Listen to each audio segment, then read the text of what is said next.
Dobrodošli v rubriki Vis-a-vis. To je drugi del oddaje ta teden z Juretom Godlerjem, z menoj pa nocoj TV voditeljica, nekdanja karateistka, vremenarka, podjetnica Lara Medved. Dobrodošla.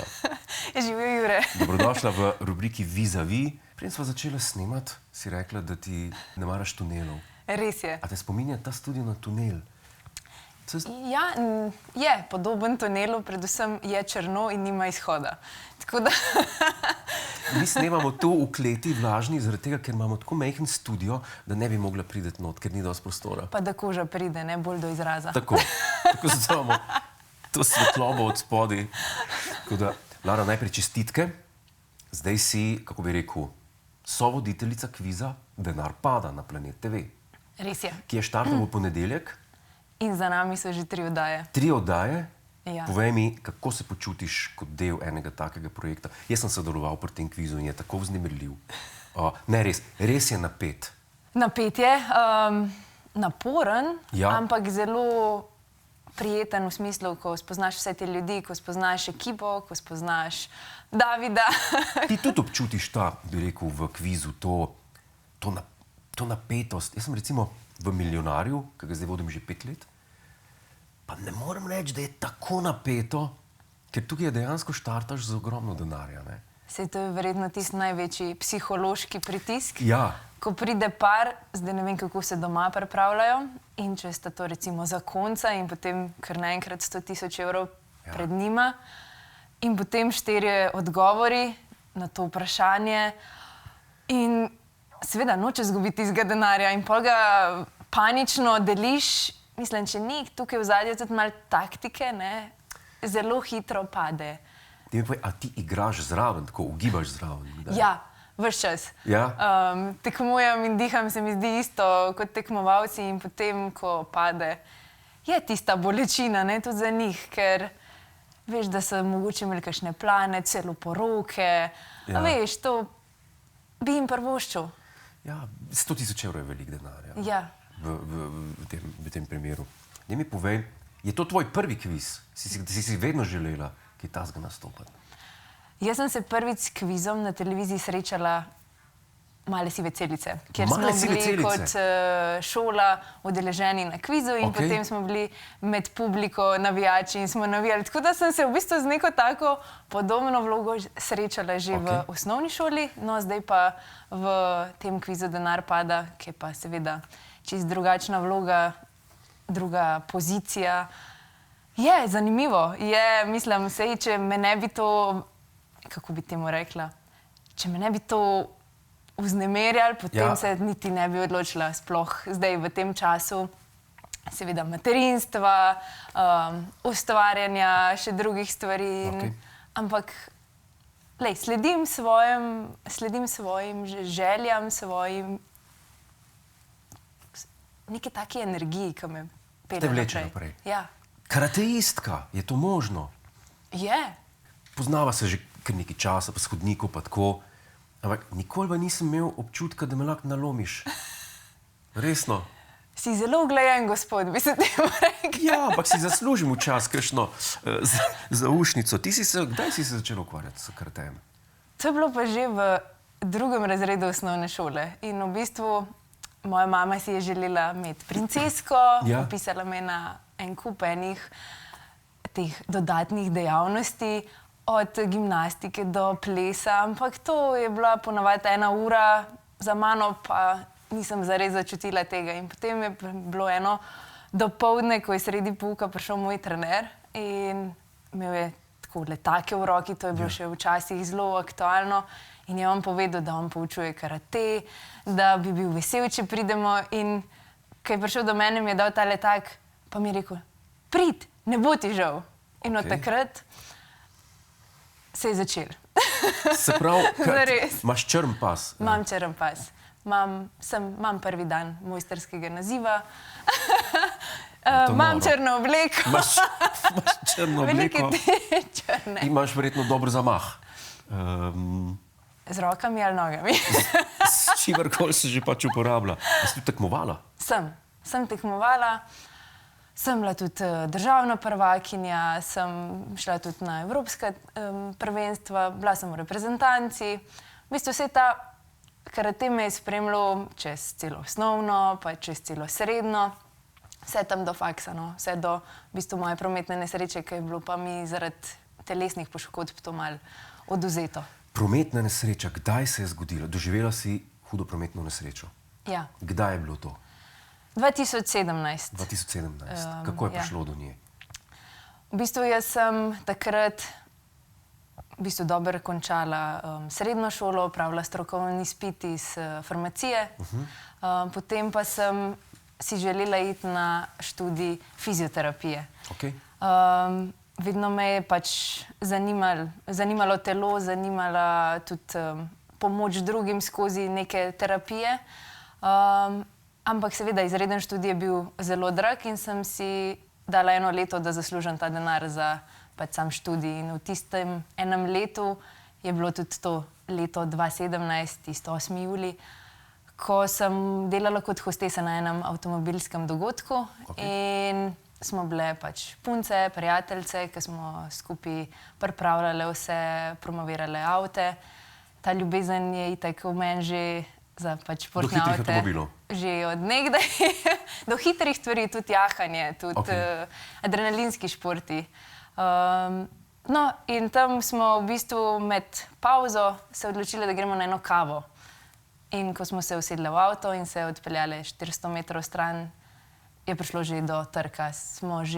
Pač se je že zgodila prometna nesreča. V bistvu jaz sem bila sopotnik takrat zadaj, sopotnica, in sem bila tudi tista, ki sem se v bistvu prva zbudila, prva prišla nekako k sebi, če se tako izrazim, in imela pred sabo 2 nezavestni osebi. Oziroma pač v tistem trenutku je itak tako močen ta način, ta nagon po preživetju, da čutiš tudi neke druge občutke, ne samo pač itak svojih, ne veš, kaj vse ti je. Ja.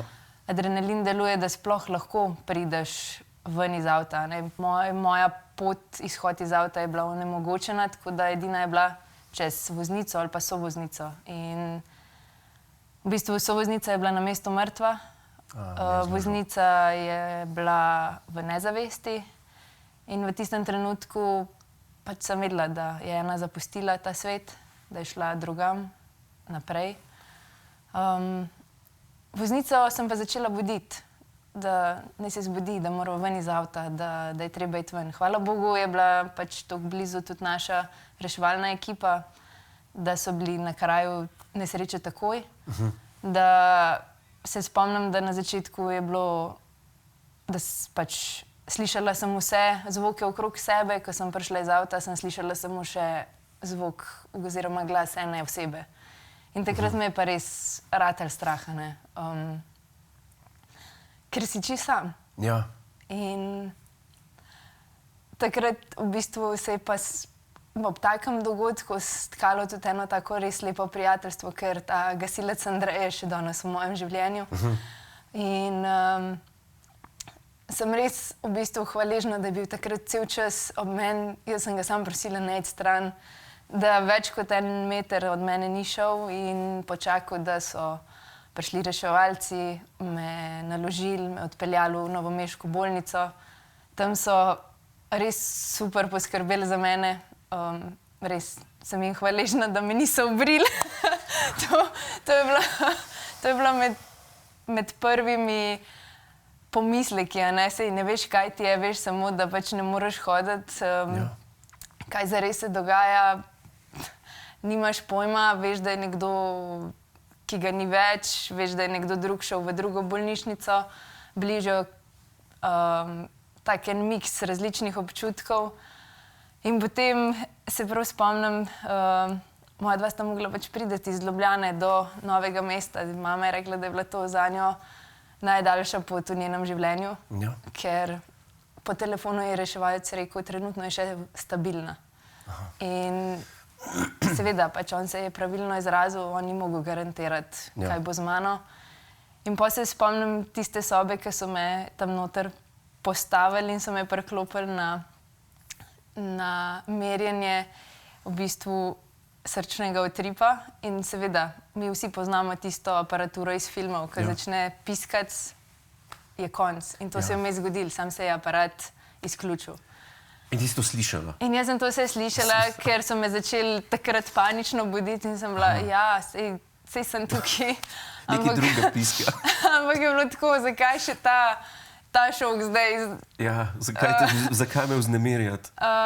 Ampak ne, sej v bistvu posledice, kako bi temu rekli, te še danes opominjajo, ne? Čutim breme v kosteh, če se malo pohecam, ampak... Kako dolgo je pa potem trajalo to okrevanje? Ker potem, kar si povedala, to je bila huda prometna nesreča, ne? Same prometne nesreče sem se začela zavedati že drug dan, ne? Ker nisem mogla ostati iz postelje. Ker me je zdravniško osebje umivalo pač na postelji, ker sem imela oporencev, ker so pač mi prišli povedati, da imam stabilen zlom 7. vratnega vretenca in da pač je bila sreča v nesreči, da nisem invalida, ne.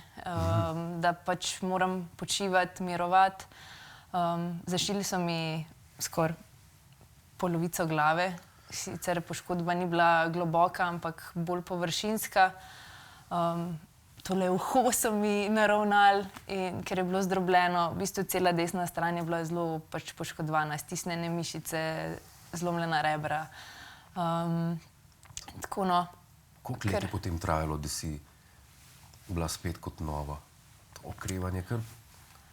Rekli so, da verjetno po enem letu bo pa to počas, da bom prišla k sebi. Jaz sem si takrat dala cilj, tako kakor se mi zdi, da vedno dam v nekem trenutku, ko pač ne vem kaj in kako, si pač dam cilj. In grem iz dneva v dan in so to neki dosežki. Takrat si rekla, to je bil julij, oktobra se je začel faks. Sem si rekla, do faksa moram jaz hoditi. In sem. Ne. In sem. In se spomnim, da sem tudi se plazila, tako kakor v vojski, ki grejo pod kakšnimi preprekami, sem šla do WC-ja in seveda tam sem pol klicala mami, prid me dvigant na WC školko, ne, ampak tako, strmo, pa v bistvu s pravimi ljudmi v pravem trenutku. Da sem imela ob sebi v bistvu družino, ki je poskrbela zame, mamo, ki je pustila službo v tistem času, da sem imela fizioterapevtko, ki je v bistvu prišla domov in ona prijela moje telo in z njim delala. In da sem poznala ljudi, ki so me znali zdraviti. Pravočasno, dosti hitro, da je v bistvu to šlo naprej. Sej, čez pol leta so koščki stekla prihajali iz moje kože ven, ker je bilo tega res velika, ne, ampak nekako potem, ko imaš cilj, pa neko željo, greš lažje čez to. Če si brez cilja, je to... Moram reči, da občudujem ta tvoj, kako bi rekel temu, zanos, to tvoje odločnost, ko rečeš, ne vem, si rekla, oktobra bom pa hodila. Ne? Jaz tudi vedno rečem pred vsako oddajo, današnja bo pa dobra, pa je pol Zandrek. Meni me dela ta metoda.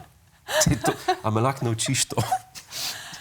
Se mi zdi, da je to metoda, če je. Veš, to deluje ali pa ne deluje, ali pa delno deluje. To je spekter barov. Ni črno-belo, tako kot jaz danes. Zanima me, kako ti to ratuje, ne? Zato sem poprašal, ta odločnost. Ker načeloma praviš zase, da si zelo odločen človek, da ko si enkrat zadaneš cilj, da greš preko sebe. Veš, meni se zdi, da ne grem čist preko sebe, sej te itek telo ustavi, ne, če bi hotela iti preko. Ampak sigurno pa vso svojo energijo pa moč dam v nek cilj, pa potem pač vidim, ne. Sej načeloma, če delaš prave stvari, ki te polnejo, nikoli ne boš prišel do neke faze, ki boš pa samo dol padel. Boš znal poslušati svoje telo, ampak se mi zdi, da največ tega mi je pa sigurno dal karate. Pa sama vzgoja doma ali pa sam način celotnega odraščanja mojega, ne. Jaz sem imela starše, očeta, ki je bil bivši policist, ki je imel neko tako striktno vzgojo ali pa strikten program. delovne navade, pa tudi mama, ne, in sta mi pač dala ona dva en ta segment, drugega pa trenera, ne, kjer je tudi reden trening, doslednost, duhovnost zelo pomembna. In tudi tam, da prideš ti do, recimo, en tak primer je borba, ne. Ja. Ko si v borbi, takrat je tudi fokus že, kako si zmagal, ne kaj boš naredil. Ti se moraš videti že v ciljni ravnini.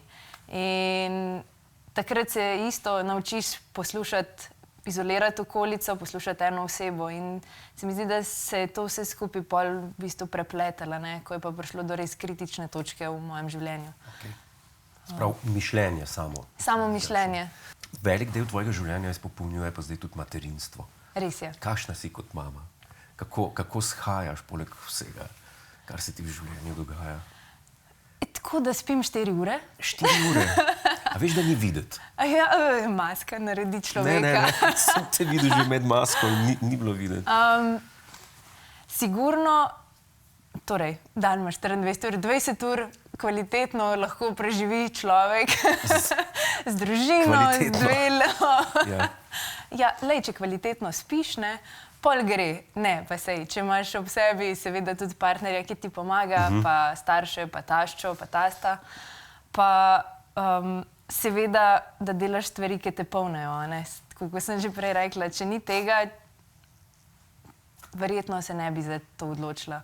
Ja. Mene sami ljudje, sami odnosi, samo delo, recimo neki projekti napolnejo in je to res. Pri otrocih pomaga karate, recimo. Ne, pomaga pa, recimo, ti nimaš otrok, ampak pride otrok in se kar neki dere. In Ja. Takrat uporabiš modrosti karateja. To pa je? Si pomirjen. Aha. Treniraš svoj notranji mir, Dobro. ga gledaš in potem z umirjenim glasom skomuniciraš. Okay. In to umirjeno energijo preneseš na otroka. Jaz zelo močno verjamem v energije Okay. in deluje.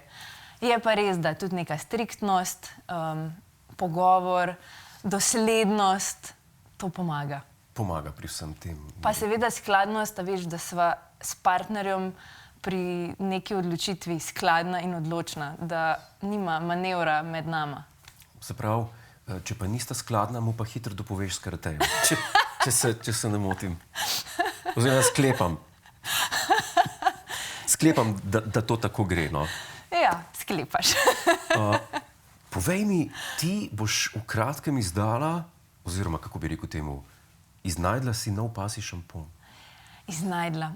Veš, Naredil, ustvaril. Jaz sem velika ljubiteljica kužkov. Dobro. In naš kuža ima kar veliko enih težav z alergijami. In zelo dolgo smo iskali načine, kakšna je prava hrana, kakšna je prava nega. Iskala sem načine, šampone, ki bi meni dišali, ki bi bili v redu za psa. Predvsem, da bi bili v redu za psa, ne? Tudi če nima vonja. In tako je rasla ideja in še vmes, ko sem bila noseča, pa hodila po terenih, snemala prispevke, vodila rubriko v studiu, so prihajale različne informacije do mene, različni ljudje. Potem pa se je vklopila pred snemanjem intervjuja v Trstu, kjer smo bila na kavi, ideja, utrinek. Nekaj časa nazaj, ja? Nekaj časa nazaj. Jaz želim imeti linijo, naravno linijo za pse in mačke. Okay. In takrat je bil ta moment, ko sem jaz potem to tudi Blažu predala in je rekel, odkje pa ta ideja? Sem rekla, ne vem, ampak moram jo uresničiti. In s tistim trebuhom sem se potem še okrog vozila in razvijala in našla tudi seveda strokovno partnerko, ki je veterinarka, da sva se povezali, moje znanje iz farmacije, njeno iz veterine. In sva ustvarjala 100% naravni pasji šampon. Kar je v bistvu tisto, kar je prišlo med idejo, o sami ideji zraven, je to, da je ta šampon tako pakiran, da ga porabiš takoj, da se konzervans ohrani, pač, da je enkratno pač, pakiranje in da ga pač stisneš, našamponiraš, spereš in je to. Kakšen je pa, imaš ime? Ja, to so LB produkti. LB. LB produkti. LB. Okay. Sem mislil, da ima kakšno ime, ker Ne, samo pes ga ima, če si hotel iztočnico. Ne, iztočnici še pridem, ampak tako sem si mislil, da si se poigrala, recimo v smislu, da psi se ne marijo tuširati, ne? Kakor kjeri. Umiva. A se? Ja, eni zelo uživajo. Moj pes je v bistvu vodni pes, uživa v vodi. A res? Samo če je prava temperatura. Ker psi... Jaz izhajam iz relativno pasje družine in vem, da vedno, ko smo jih prali, da je izmer tist žalosten, teče voda z njega. Noben pes ni bil srečen. Ali pa če jim nohte... Ja. Če jim nohte strižeš, to tist... Kako si se pa ti počutil, ko si ga tuširal? Sem se vprašala, ko so meni nohte strigli, renčal sem vedno. Ti si bil pasje razpoložen, vidiš? Jaz sem vedno renčal. Kdaj bo, kje bo na voljo tele izdelki, tele šamponi? Teli šamponi bojo najprej na voljo preko spleta, Dobro. Potem pa po različnih veterinah, celo lekarnah. Okay. Tako da to pride, veš, šele naslednji mesec ven. Dobro. In, lepo, da smo napovedala. Ja, super. Gledalci vejo za to. Jaz obljubim, takoj, ko pride ven, ga bom sprobal. A veš, da ga lahko? Si bom lase umil. Ker boš pasje dober. Lej. Pa skrajni čas je, da se teh bolh rešim. Veš, zato so pa druge ampule. Če rabiš. Povej mi, kakšne imaš načrte za prihodnost v televiziji, ker razbral sem nekako, da te televizija dokaj uresničuje na poslovnem področju. Ja, res. Osrečuje se vključuje. Osrečuje me. Ja, sigurno imam željo še stati na odru z Davidom. Bi pa želela imeti tudi, seveda, kakšne pogovorne oddaje. Ja, kakšne take... V stilu Ellen, Oprah. Tako, ja. Zgodbe, ki te navdušijo, ki ti da neko upanje, ki ti da nek smisel, ne? Sej brez cilja, smisla, želja je vse skupaj brez veze. Moram reči, da si današnjo oddajo ta teden zelo polepšala in zelo navdihnila, sem prepričan, naše gledalke in gledalce. In sem ti zelo hvaležen, da si prišla v Vizavi. Ja, hvala. Najlepša hvala, da si bila gost. Jaz želim ti srečo naprej z oddajami in s šamponom, ki ga bom, kot sem dejal, z veseljem stestiral. Hvala, Jure. Hej, preden greš, klikni tukaj in se naroči na naš YouTube kanal. Imamo pa tudi TikTok, Instagram in Facebook, tako da le urno.